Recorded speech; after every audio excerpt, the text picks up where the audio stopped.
Save किया था ना? मैं सिर्फ इसलिए गया था क्योंकि उसने मुझे कॉल किया, that's it. But listen though.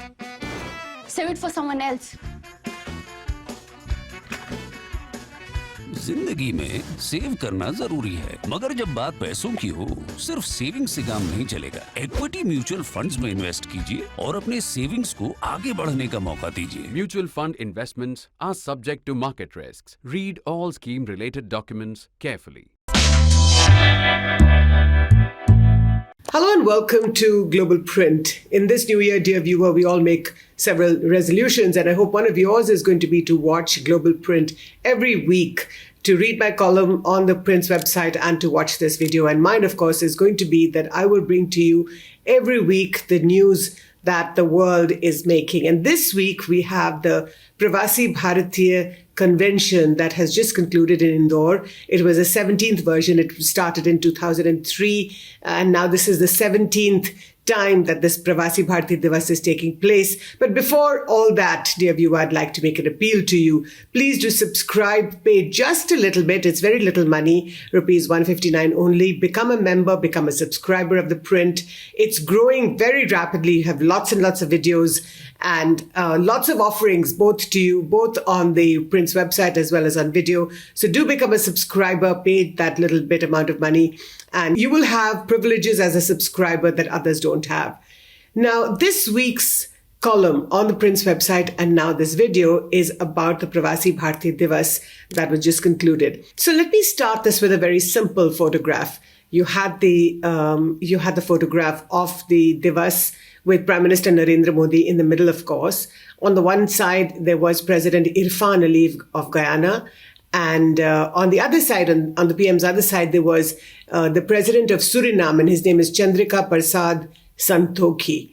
Now, here is a Muslim, Irfaan Ali, and the other side, President Pravasi Santokhi, Chan Santokhi, he calls himself. By the way, he speaks very good Dutch.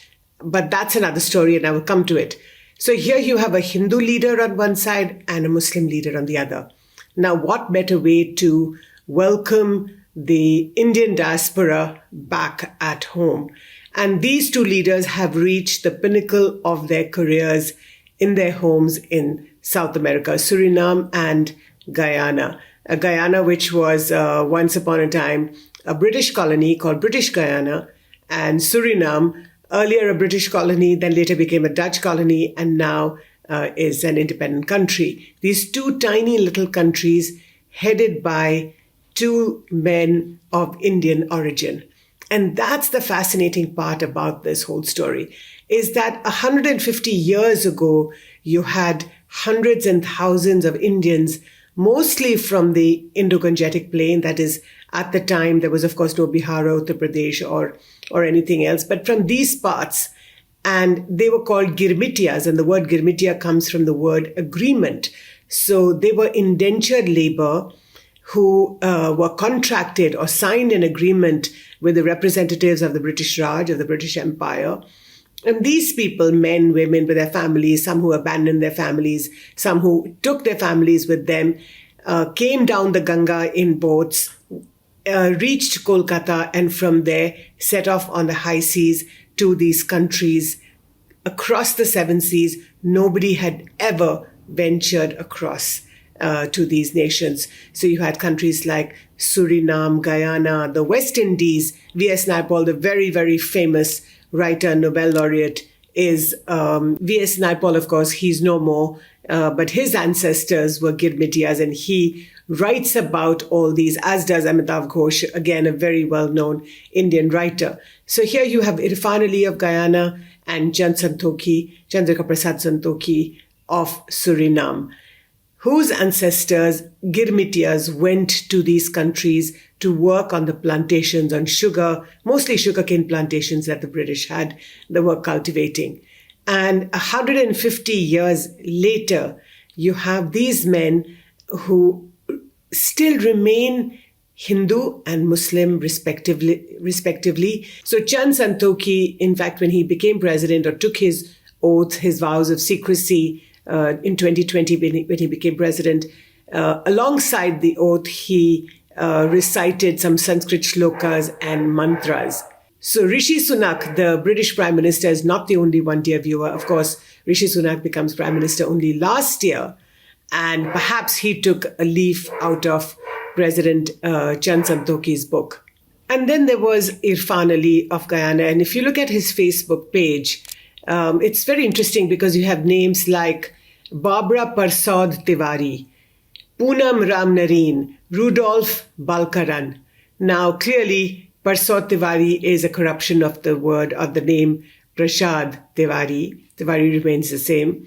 Poonam Ramnarine, clearly a variation of the word Ram Narayan, and you have Rudolf Balkaran. So these are some of his fans or some of his admirers who were very complimentary about the fact that here, as the president of their country of Guyana, he had come to India and he had represented his country, made them feel proud, and was standing shoulder to shoulder with Prime Minister Narendra Modi. In fact, when he spoke at the Pravasi Bharatiya Divas, President Irfaan Ali talked about, he thanked India for sending 80,000 COVID vaccines to Guyana during the pandemic a year and a half ago. And you remember how when India was reeling under the pandemic, under the Vaccine Maitri program, thousands and thousands of vaccines were sent to countries abroad. They did come to a halt in the middle when India went through its very, very bad second phase. But when the vaccines did go out, Guyana was one of those recipients. So here was Irfaan Ali, who was being very complimentary about India, President Chand Santokhi also.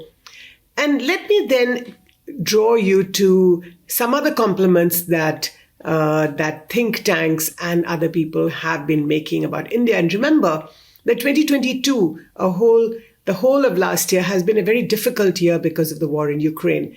Because of the war, and as you know that we have been talking about this very often, the price of oil has gone through the roof, but the Modi government played it very intelligently. It leveraged its friendship with Russia, with President Vladimir Putin, and India continued to buy hugely discounted oil, and which made for a great deal of political and social stability. Now, you know that India was hugely criticized, especially in Western countries like the US and UK, for buying cheap Russian oil. But at the end of the day, whatever he does must be to the benefit of his own people. But here are some other compliments that India has got over the last few weeks and months.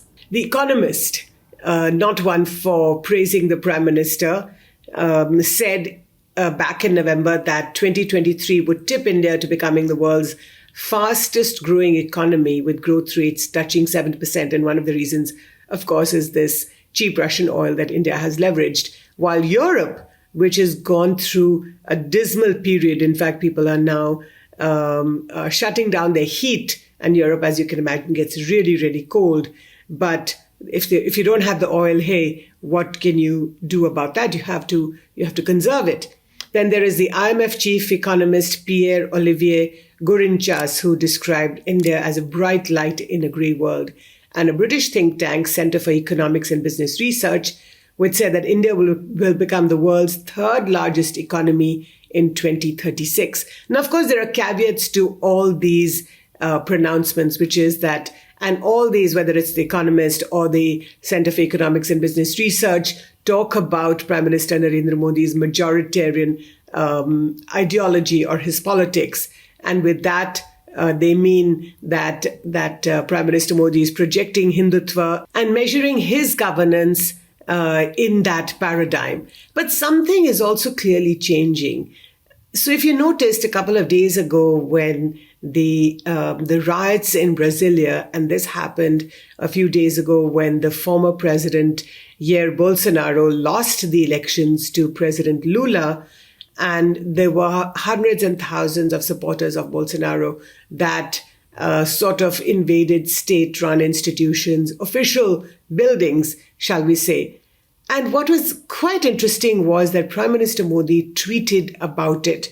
And let me quote to you what he said. So here is what Prime Minister Modi said. He said he was deeply concerned about the news of rioting and vandalism, and that democratic traditions must be respected by everyone.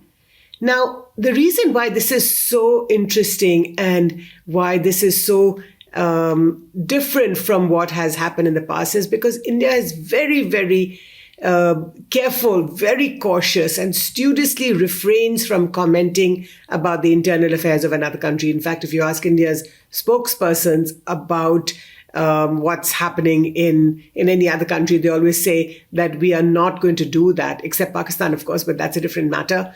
But here was Prime Minister Modi talking about the situation in Brasilia, the capital of Brazil, reprimanding the former president, if you like, President Bolsonaro, who he has definitely met a few times, saying that this is not on. When you lose an election, democracy demands that you hand over the baton peacefully.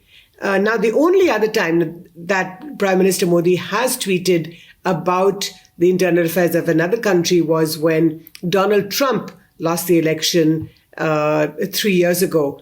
And again, on the 6th of January, 3 years ago, 2020, if you remember, dear viewer, there were hundreds of supporters of Trump who invaded the Congress, which is the Parliament building in Washington, D.C., and basically broke a lot of furniture, and were trying to harm the legislators. In fact, people locked themselves in. Now it's been called all kinds of names: an insurrection, a revolution, of course, a right-wing revolution. And and Donald Trump has been hugely censured. And at the time as well, Prime Minister Modi had basically made the same remarks. So why would you wonder, is the Prime Minister doing this? And my argument is that the Prime Minister wants to shed his image of a strong man, of a bully, in fact, that the Western press has painted around him. In fact, he has been clubbed along with Donald Trump, Jair Bolsonaro, and the Turkish leaders, Xi Jinping again of China.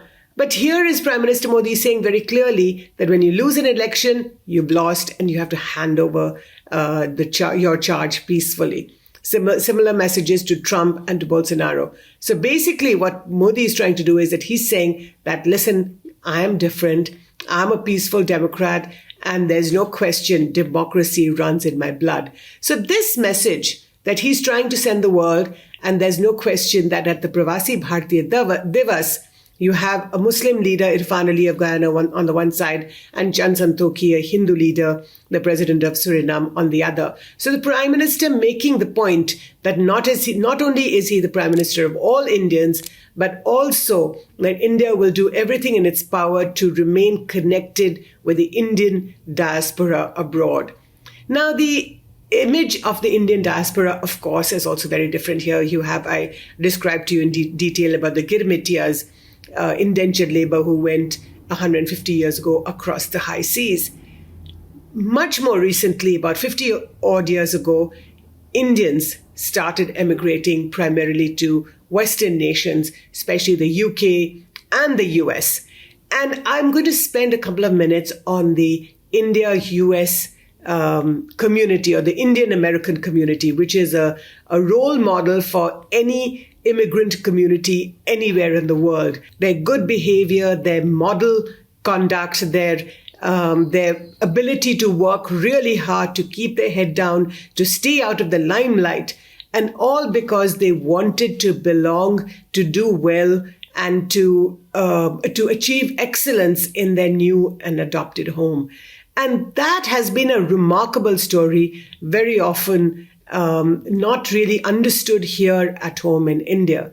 In fact, somebody said to me, an Indian American woman who is doing very well in the US government said to me that we worked twice as hard at the time in the 60s and the 70s. We worked twice as hard to get half as far as the average American. So this Indian American community, a second type of Pravasi, a second type of expatriate Indian. Of course, you have a third type, which is the poor Indians, the relatively poor Indians from across the country who have built the shiny cities of the Gulf nations, whether it's the Emirates or Saudi Arabia or Qatar or any one of these countries. They technically, they are not Pravasis because they remain Indian citizens. But what is absolutely marvelous about them is that these are relatively much poorer Indians, but they have performed enormous sacrifice for their families back home by living in these very difficult conditions in these countries in the Gulf and elsewhere. But India is poised to become the single largest country on the back of remittances that these people send back home. $100 billion India is likely to earn in this year, in 2023. So these different kinds of Pravasis that India is celebrating during the Pravasi Bharatiya Divas, which Prime Minister Modi, and remember Prime Minister Atal Bihari Vajpayee in 2003, when he started this, and that has been continued these past 20 years by the Congress government, by Prime Minister Manmohan Singh, and now by Prime Minister Narendra Modi. And all those who say, and let me finish here, dear viewer, all those who say that Indians abroad cannot and must not have any allegiance to the mother country, I think that person is living in a fool's paradise. Because there is a yearning, an emotional affiliation that connects us with Indians abroad. It doesn't matter whether they left 150 years ago or 50 years ago or even much more recently. And this is what the Pravasi Bharatiya Divas celebrates. This connection, this emotional connect, which may give rise to a business and economic relationship as well. And what's the harm in that? The fact is that all Indians must come together, share and celebrate that this heritage we have, whether it's Hindu or Muslim or any other country. That's the strength of India, the fact that we are all secular. And that's the strength of these traditions that India has exported across the world. So thank you so much for watching, dear viewer. I look forward to your comments on this video. And once again, let me wish you all a very happy new year.